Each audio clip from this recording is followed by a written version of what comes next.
À 5 minutes des gratte-ciel du centre financier, une jungle moderne vient de sortir de terre. Au Gardens by the Bay, des super-tris en acier recueillent la pluie et l'énergie solaire pour approvisionner les jardins. Le climat méditerranéen a été recréé sous serre en plein pays tropical et depuis 2 mois, 1 million de visiteurs se sont bousculés pour les admirer. Tout comme l'espace vert de Central Park à New York a été essentiel au développement de Manhattan, nous avions besoin d'un jardin qui symboliserait l'île tropicale paradisiaque au sein même du nouveau centre-ville de Singapour. Ces jardins futuristes qui auront coûté 950 millions d'euros au bas mot sont la dernière étape de la politique verte menée par Singapour depuis 44 ans. L'idée était à la base un pari à long terme, créer une ville-jardin en multipliant les espaces verts.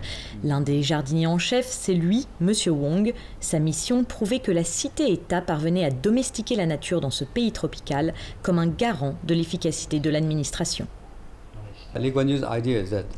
L'idée de Lee Kuan Yew était d'attirer les investisseurs étrangers. La verdure en a séduit beaucoup, car elle a fait de Singapour un pays agréable à vivre.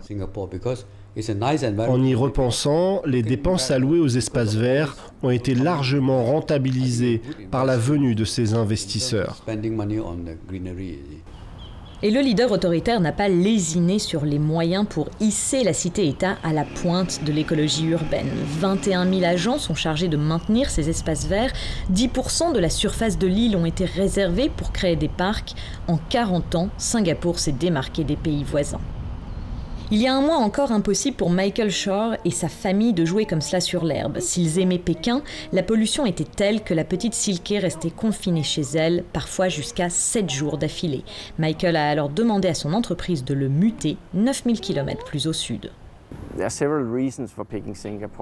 Il y a plusieurs raisons pour lesquelles on a choisi Singapour. C'est vraiment la ville la plus propre d'Asie à mes yeux. Par rapport à Hong Kong, qui peut être très polluée, surtout lorsque le vent vient de Canton, c'est encore pire. À Jakarta, ça peut être assez pollué quelquefois également. Comme les Shore, de plus en plus d'expatriés quittent les villes d'Asie qui ont mal maîtrisé leur urbanisation pour s'installer dans l'air plus pur de Singapour. Équilibré ville et vert, cela a permis à la cité-État de remporter un autre pari économique.